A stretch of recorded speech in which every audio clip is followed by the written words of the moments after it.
will. Does anyone know what the two types of will are? Like a natural one? No. No, good point, no. Free will or Free will a destiny? No. starts with a D, but not destiny. Divine will. There you go. What's the difference? Free will is what you choose to do, and divine will is what you're given to do, or Would be what you're hoping. like your destiny, sort of, kind of. What? Let's just call it determined. Oh, Let's just call it predetermined. And I'll give you the example that I used with her. It's like God's will. yeah. I didn't want to use that, but yeah. I know, I didn't want to either. I didn't want to either, but because it's a word that most people understand, I'm just going to use it for that reason. Okay? Who has divine will? 100%. No one. Pope? Some do. Yeah. Because it's like, Holy of holies. Nope, not holy of holy. There's no one who's holy of holy. No. Trust me, I tried 45 years, it didn't work. Now I want to be a bitch, I want to go to Vegas and have a real good time. take me with you. But there, graduate and then we're on a field trip. I fit in your bag, so. And Who I'm has not divine under will? limit, so. If divine will is something that's sort of predetermined, that you don't get to choose, that's God's will, that's done, who has, Nobody. It's already predetermined, it's done, it's set, written in the books. some entities do. You're thinking narrowly. Oh, God. Oh, that's pretty It's his good. plan, right? Okay, who follows God's plan? And don't say drink. Your parents? I've been wanting to use that song in my lecture for so long and I did it. Your parents? Or- No, your parents are human. So humans follow a free will. Okay. So who follows God's? I mean, are we talking about Disciples? school? I mean, churches, temples, stuff like that? No? God's Nature. disciples, Nature. Yeah, that's what. Oh. I was gonna say. I'm Nature. right here. Jeez. I'm right here. So What that's- season are we in? Winter. We're in winter. It's supposed to be cold, and we are going to have a couple days of cold. What is happening in nature as of now? Everything freezes. Oh. It's freezing. She changed her The computer screen yesterday for frost. There's a blizzard somewhere in Oh, Kansas. that's what you used. We start wearing jackets, Warmer. cold. Most people let in the winter their hair grow. They don't worry about, because they want to keep warm. The animals hibernate for the winter. So nature, animals, the birds in the summer fly south. Those things are predetermined. No one knocks. Blue jay, it's summer. Go fly. Hummingbird, they're waiting for you over there. Those things are done because they're cyclical. Who tells you to move?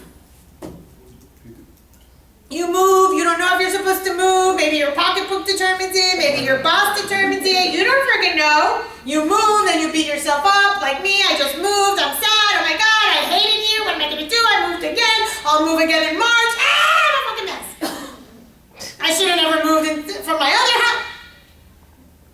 I don't freaking know, because I'm a human, I'm a fucking shit show. Because I have free will. Free will sucks. Tell me what to fucking do. Isn't that why we go to therapy? Just tell me what to do! That's why we go to therapy, we think. That is not our job. Our job is not to tell the client what to do. It is the client's job to figure it out.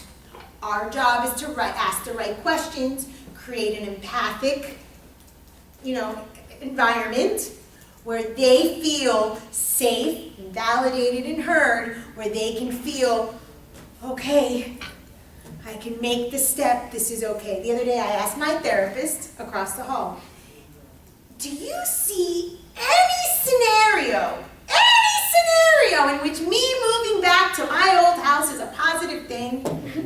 Knowing the answer. She's like, no. She's like, you're like, give me something else. Nah. That would be right away. She couldn't answer that if I didn't already know the answer to that. Because that could have harmed me.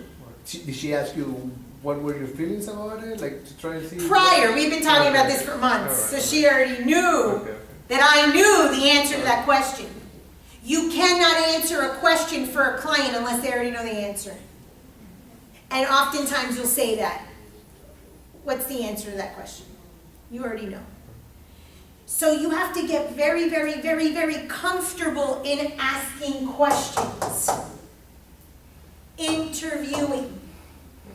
The questions are empathic. The questions are supportive. The questions are open-ended. The questions are not belligerent. The questions are not demanding. But they're supportive, they're open, so that the client can realize, oh shit, what I say, what I think, what I do, what I feel are different.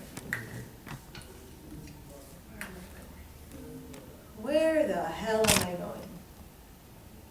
The moment that you can create or have them recognize, they're the ones that created, that they are here, you have an entryway for them to say, oh. Then you enter this. They have a conflict of values.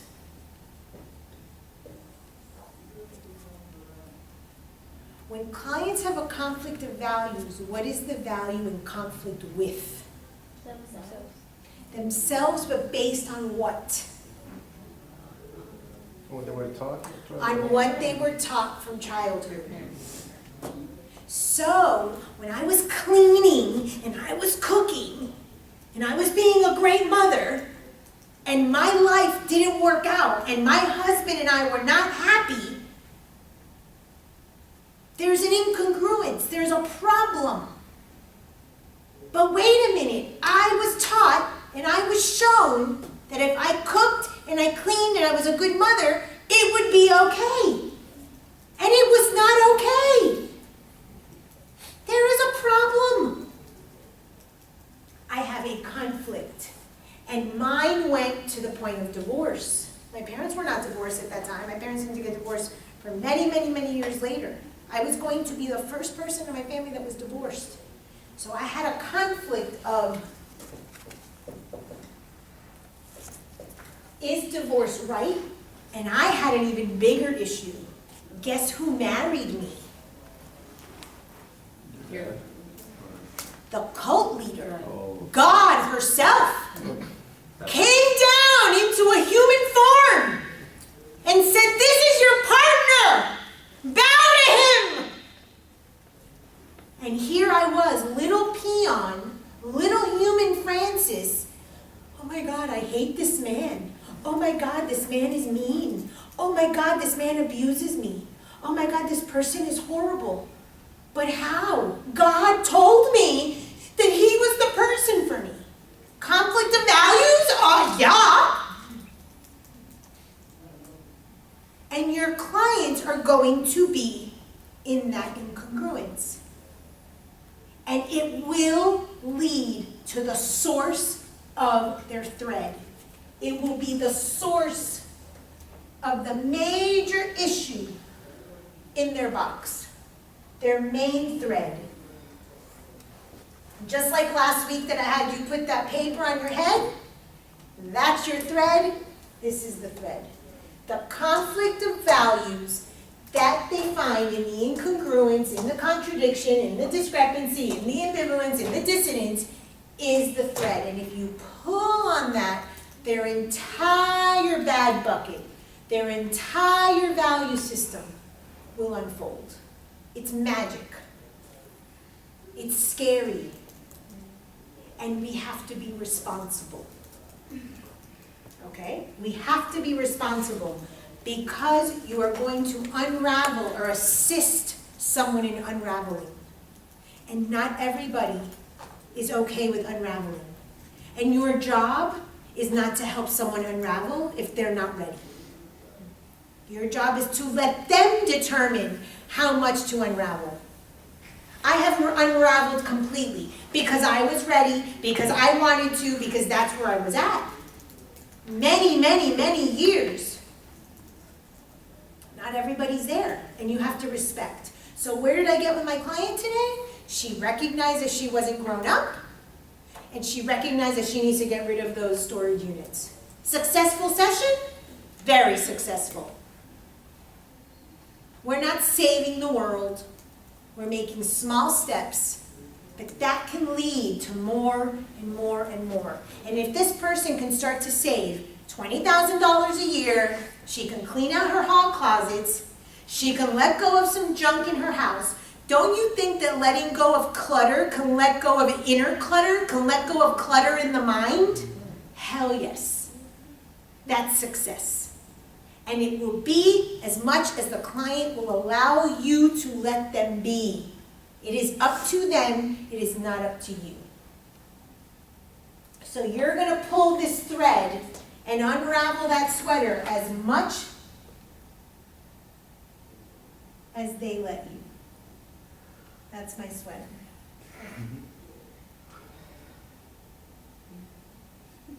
That looks like a sweater. No. Looks like you already go. These are the pom-poms for Christmas. It looks like a very I mean, this one is sad. here and there. Sad Christmas Who's tree. gonna wear it? But okay. So you're gonna pull, but sometimes you're only gonna pull one, and that's it. And that is enough. And this brings me to the topic of validation. And this is something that came up last semester. How many of you want A's in your classes? You don't care? No, not no more, no. Okay. No, she's Okay. done. No, even before it Oh, just got to okay. the point where as long as I pass. Okay. People, many, many years ago when I was a dean here, I saw a theme. Kaiser, every school has what we call a student profile. There's a certain type of student that is attractive to the different universities. At Harvard and MIT, you can imagine the type of students that are attracted. There are these geeks or these wizards, they may not have much personality. The type of student that Kaiser attracts is oftentimes students who have had a lot of lived experience. I admire the students. Why I never leave this institution is because I've admired the lived experience and the drive that with all the work, with all the children, with all the difficult family issues, you guys keep at it and keep at it and keep at it. It's like this, I think I can mentality, and I love that. But I learned many, many, many years ago that students here validate themselves with an A. The letter A says, I'm worth it. The letter A is very rigid. It's only straight lines. It makes you very stiff. Now the letter B is round. The letter C is round. It makes you more curved with the flow. If you do not get an A because you did not earn an A, deal with it. Do not bitch. Do not complain. You didn't earn it. Okay? I am not going to be your teacher. Mr. Pachi is not going to be your teacher for every single class. And this goes for grad school. This goes for the eternity of your studies. Because this is not your end-all, be-all. You will continue. If anything, I want to instill the love of learning in you. Please learn that. Your grade does not determine how worthy you are. That is as fucked up as your client thinking that being a good mother or cooking and cleaning determines how good of a wife they are or how good of a person they are. Doesn't that sound so stupid? All of this is judgment. All of it is erroneous. All of it is, I want to be valued and I want to be validated. I'm not calling you stupid. I'm using it as an example.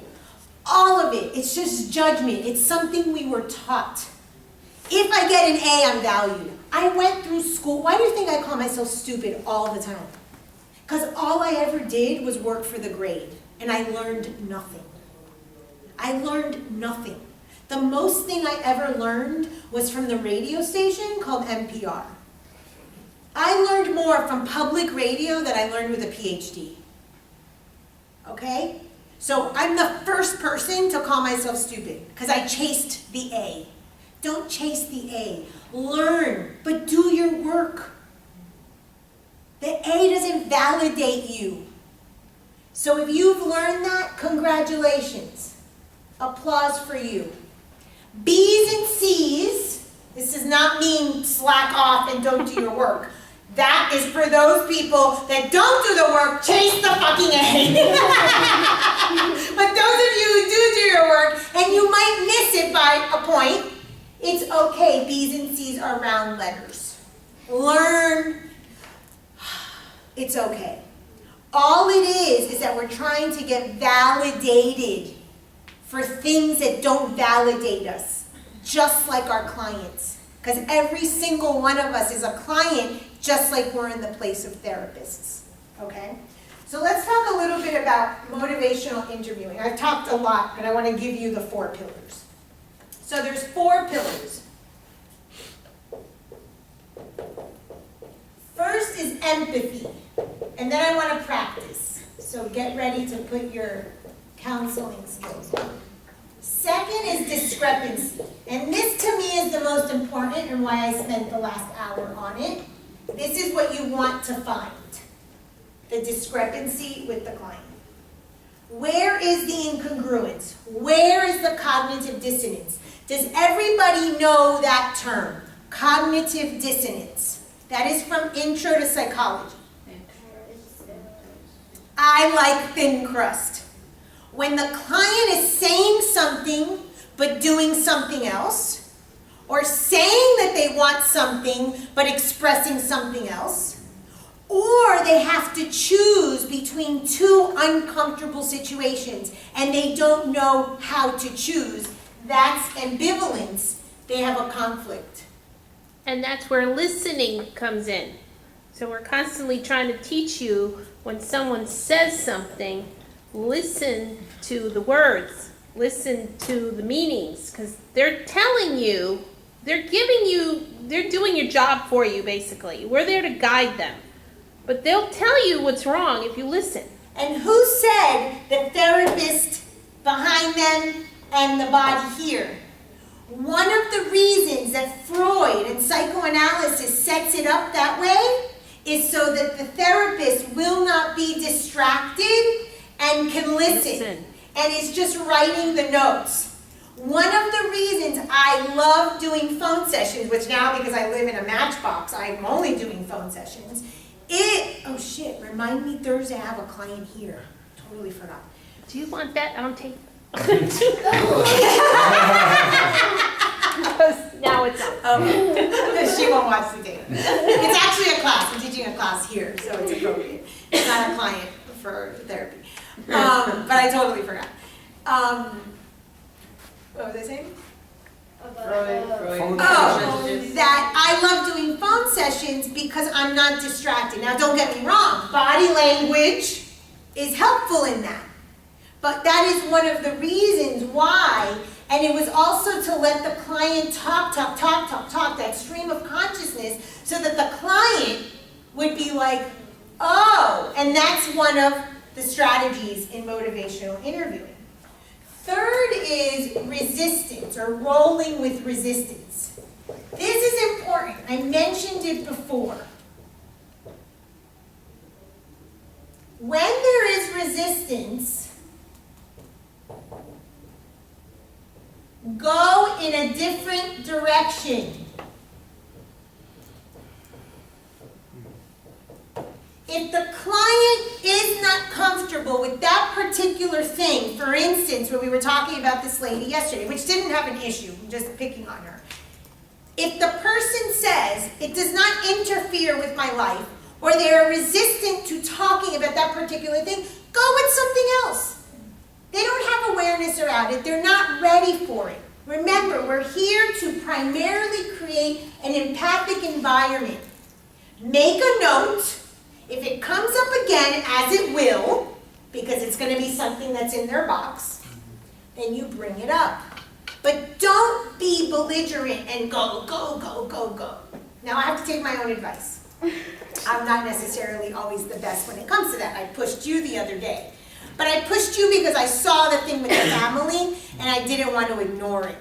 It was very clear, okay? And we were just in a thing here, we had to get quick to a point, But the point is that we're creating an empathic situation. Now, I want to tell you something that happened the other day. So I had a difficult childhood with my mom. I didn't know that. I did not recognize it. To me, my mother was the end-all, be-all. And as I got older, especially after I got divorced and I got cancer the first time, I started recognizing that a lot of what I had was problematic issues with my mother from childhood. So my 0 to 7, I was in complete delusion. And I actually just wrote this essay because I want to take some union studies and go study in Texas. Don't worry, it's just once a month. On a weekend.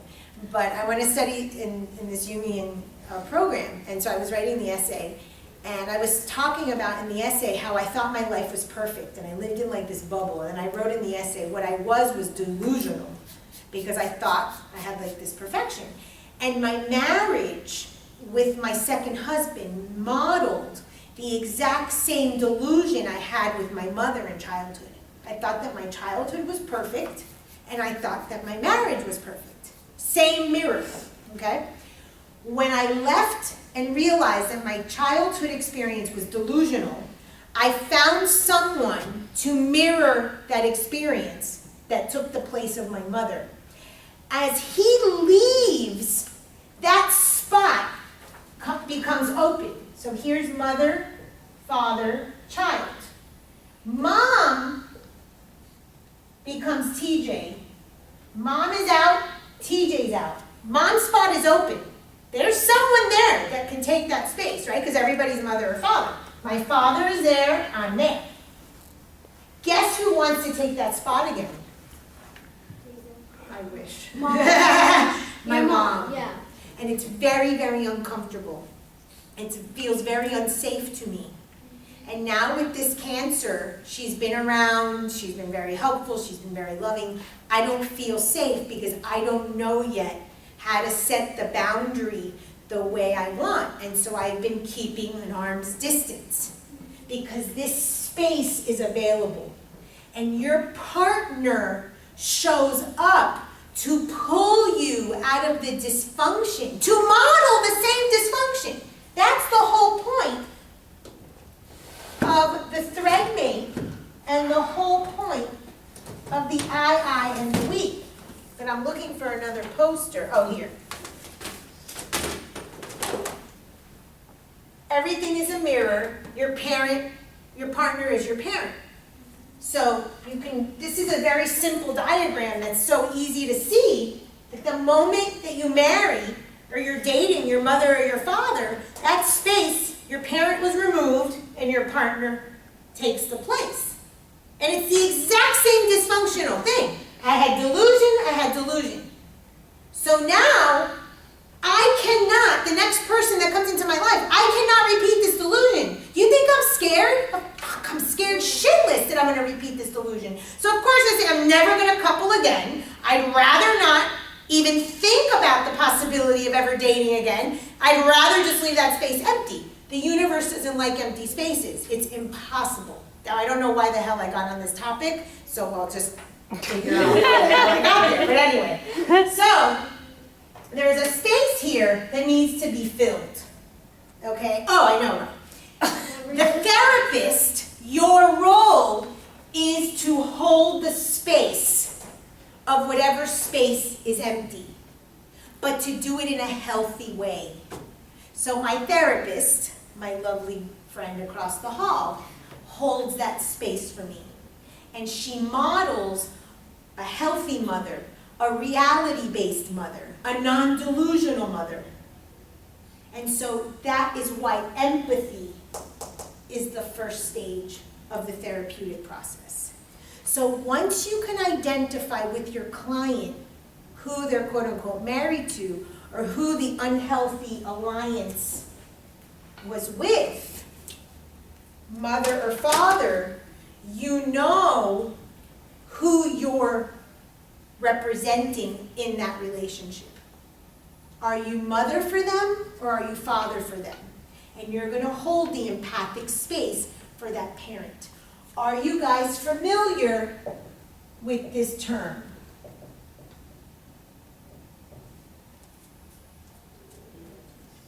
Transference. What is it? The therapist is transferring her feelings or his feelings to the client. Or vice versa. So transference, the client transfers the feelings onto the client, to the therapist, and they think they're in love with them. Countertransference is when the therapist thinks they're in love with the client. What is happening? If now you're pretending and holding the space of my mother or my father or my father were never that nice to me. I love you. You think you're in love with the person. That is very, very, very common. It is important that you talk about that with the client if you're feeling that same way. Because everything is a mirror, if I'm not in love with Maria, but as an example, if Maria is in love with me, and then I'm in love with Maria because I'm modeling a perfect mother to her, and she's modeling a perfect mother to me, lo and behold, now both people think they're in love with one another, or one think they're in love with each other. You have to bring that up in the experience of therapy because you think you're in love, but all you're doing is modeling a healthy behavior. So now that person can move on to a relationship that's healthy. Yes. I wanted to add that with transference, you as a therapist have to make sure that it's a healthy alliance, because if it turns into, which it happens, it becomes unethical. Yes, and then you have to learn to refer. Exactly. So, Yes, and if the therapist is not, thank you. I just had wanted a to very add close to home example with that, and my opinion of it was that the therapist did not handle it appropriately, and she kept seeing the client, and they were never talking about the transference issue, which in turn was the mother. They just kept seeing each other, and the guy kept in love with her. And it's like, well, did you guys ever talk about the mom? Because if not, what was the whole point of it? Transference comes up so that you can heal the issues from the wound that come from origin. and the therapist is supposed to be the so-called professional adult in the relationship. So that, because of your training, you need to be aware of that and put a stop to it. Because the client is there for you to help them, and they're not going to be strong enough to see it. Right. It's up to you. So those are the drawbacks of being so empathic, and those are the drawbacks of modeling such a healthy relationship.